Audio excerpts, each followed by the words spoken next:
You're listening to The Head Trash Show with the founder of Head Trash, Alexia Leachman. Head Trash is the home to the new and unique Head Trash clearance method that removes unwanted negative thoughts, feelings and emotions quickly and effectively so that you can achieve clarity, confidence and contentment in your life.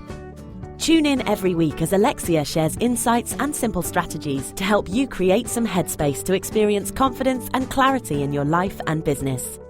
To find out how to clear your head trash quickly and effectively using our unique method, pop over to www.headtrash.co.uk to get our free download and subscribe for our free head trash clearance updates. And now for the show.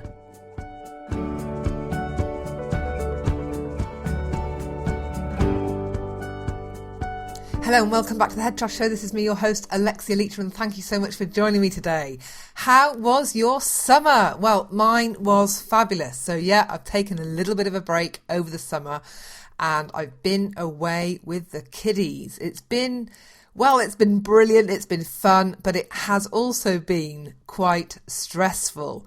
Having two little ones full time, having to entertain them for about 5 weeks is quite full on. And last week I was really looking forward to being able to hand them over to childcare nursery. My eldest was starting school and I really was looking forward to some time where I could just be on my own and get back to work. But I had a little bit of a shock when I called nursery to check that it was all okay to put the youngest in full time. Then, we're closed this week. And I just, oh my goodness, I had to have the little one again with me for another week. I think I just cried at that point. Thankfully, the in-laws stepped in and looked after my youngest. So I had a little bit of time to myself, but not much. So this week has been my first full week of being able to start to think about work and all that good stuff. So here is this week's podcast after quite a bit of a break over the summer. So I hope you've had a great summer. I certainly have done with the family. It's been wonderful. So now to kick things back off here in the podcast, today I want to talk to you about how other people reflect your own head trash back at you. And it's this idea that basically when you're stressed, when you're in a bit of a tiz, when you're really not in a good place about something, people around you will respond to that. And they won't necessarily respond to that in a conscious way, but they will be picking up on your vibes, on your energy.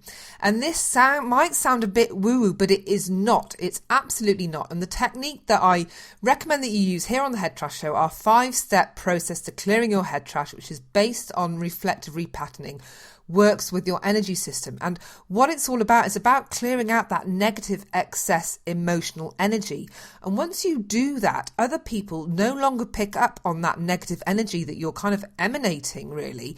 And people around you kind of respond to the fact that you've done work, and things just seem to sort of glide more smoothly. People are less maybe sort of hostile towards you. Not if they might not be massively hostile, but they might suddenly start sort of speaking to you in a much more friendly way because they're just not picking up on your crazy bad vibes that you might be putting out there without even realising.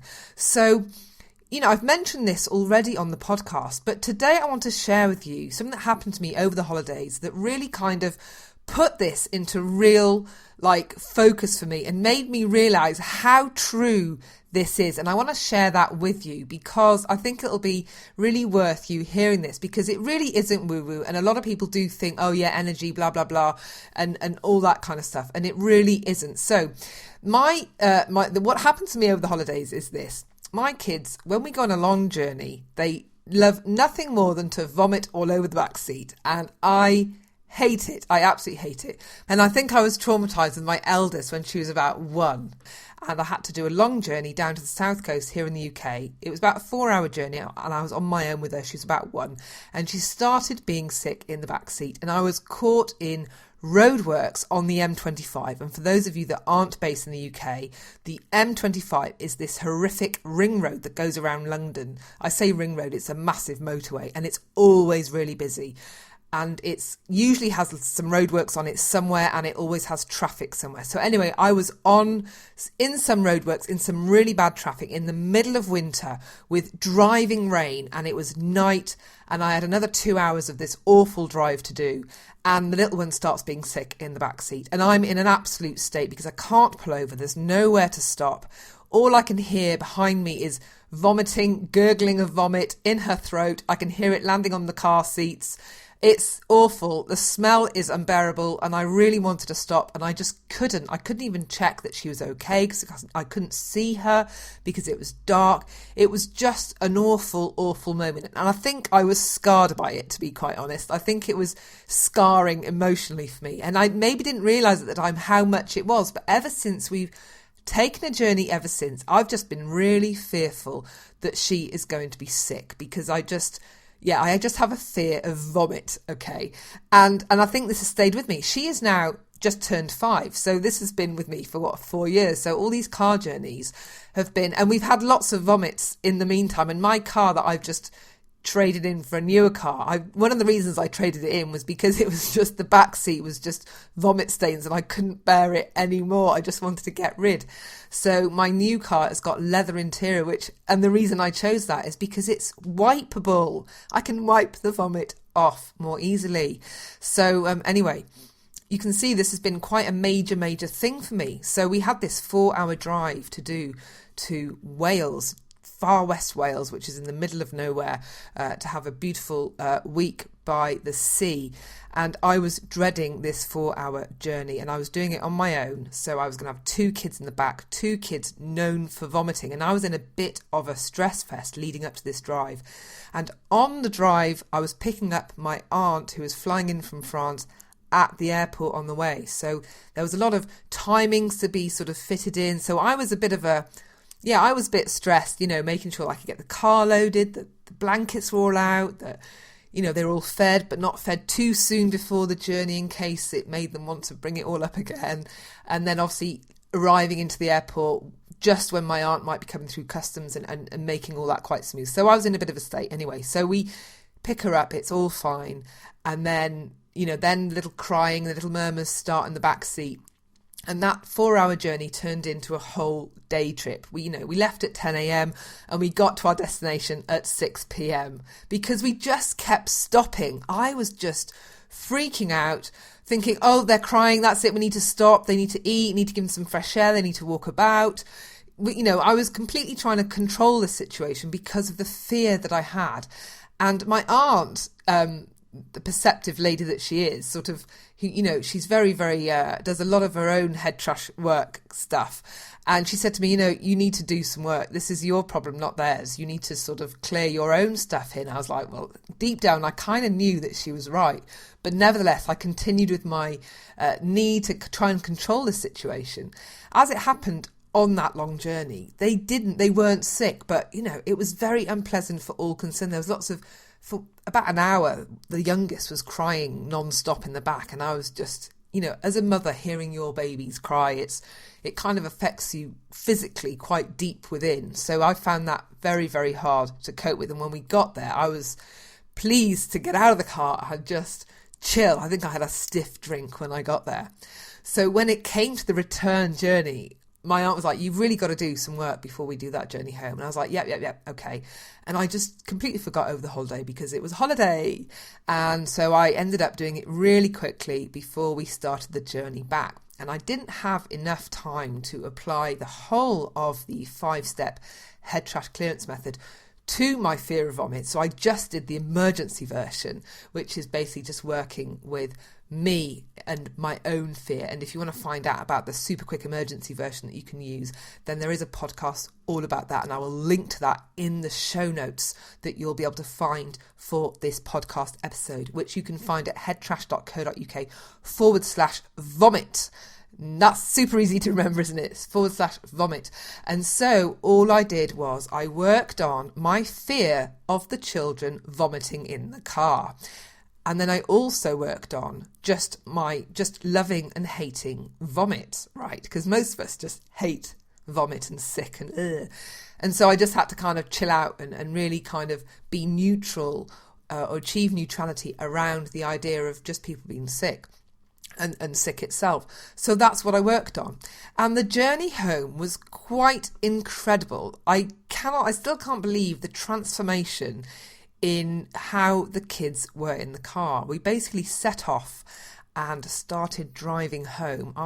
Because it was deepest, darkest Wales, it took us a while, let's say over an hour, to get to the motorway before we could set off back and I could move into third and fourth gear. And just before we did, I had a quick wee and diesel stop, and then we hit the road. And I was expecting to have to stop the car, within about half an hour, hearing them wake up and murmur to life and starting to maybe give me those little sounds that indicate they're about to be sick. And incredibly, they didn't make a sound. They just slept for ages. One of them woke up for a bit, started singing, playing with her toys, the youngest one. Then she went back to sleep. The eldest one didn't wake up at all and just slept. So we managed to do a 4-hour journey in one go without any kind of disturbance or feedback or anything from the little kiddies. They just woke up like 20 minutes before the end of the journey, just as I was getting off the motorway. And so thank God I had that P-stop, because otherwise I would have had to stop. And, by the time you stop the car, when they're asleep, they wake up and it becomes this whole thing, So I was quite pleased to just be able to keep on going. And, I look back and think, my goodness, that first journey we had and all the other car journeys we've had that have been reasonably long, there've been a fair few, because we've done a lot of car journeys with the little ones, because going on planes and airports and all that kind of stuff is not entirely pleasant when you've got, little ones. It's much more relaxing, well, at least for us anyway. So that's why we've done quite a few car journeys. And I realise now, looking back, that my own fear of vomit and my own stresses around that, they've been picking up on those. And maybe I've been creating that silly situation that has been creating and adding to my own, misery. And that journey coming home was just so different. It was so calm because I was driving along and I really didn't care if they were going to be sick, actually.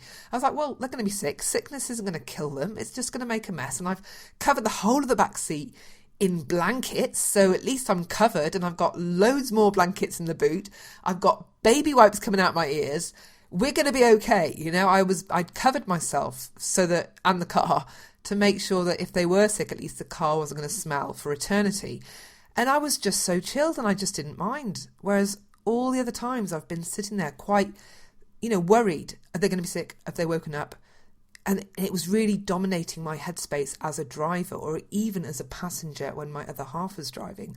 And so the fact that I was able to chill myself out meant that my kids, who were very much connected to us, our children, especially if you're a female and they're your biological kids, they were part of your own body. They were connected to you. They were picking up on your heartbeat. They're very, very connected to you and in tune with you. So if you are stressed in any way, your children will be reflecting this massively back at you.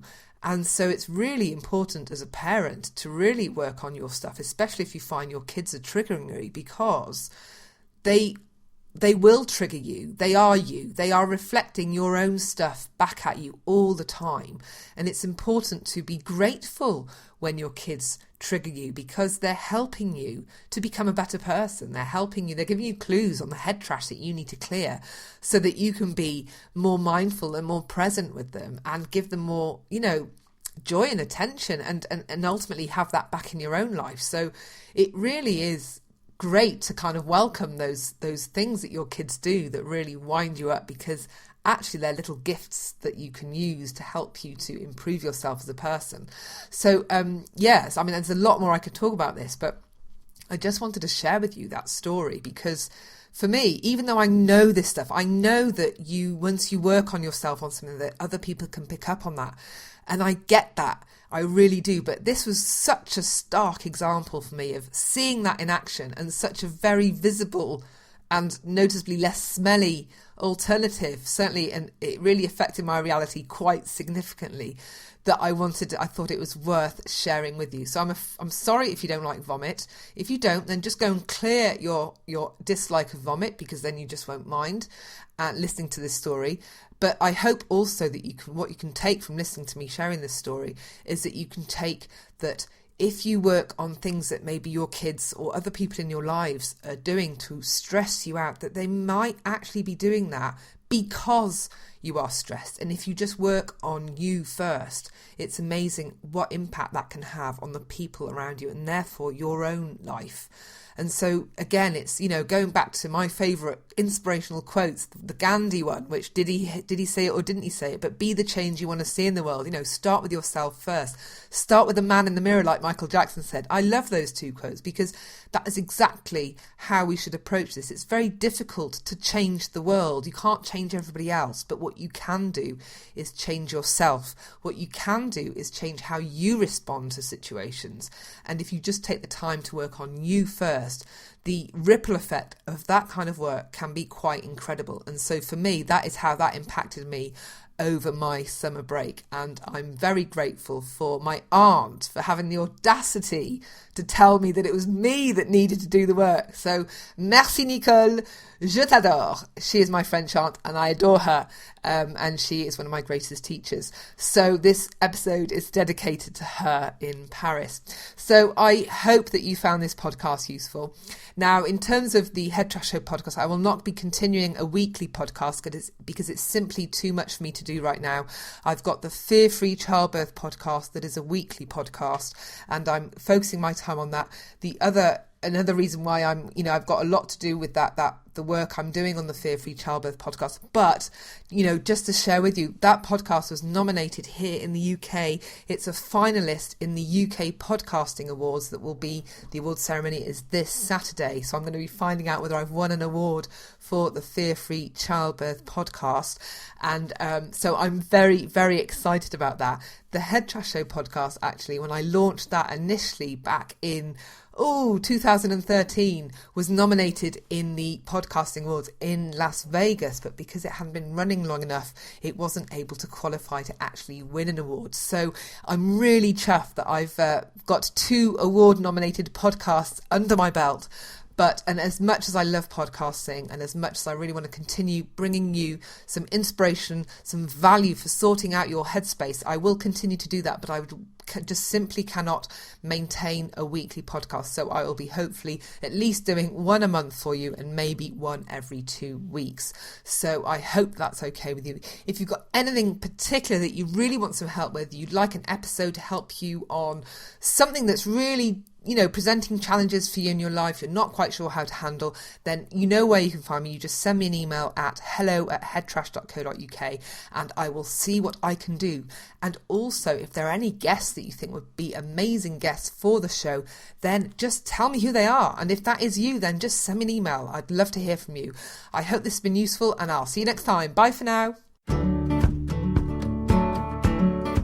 Thanks for tuning in. You've just been listening to Alexia Leachman here on The Head Trash Show.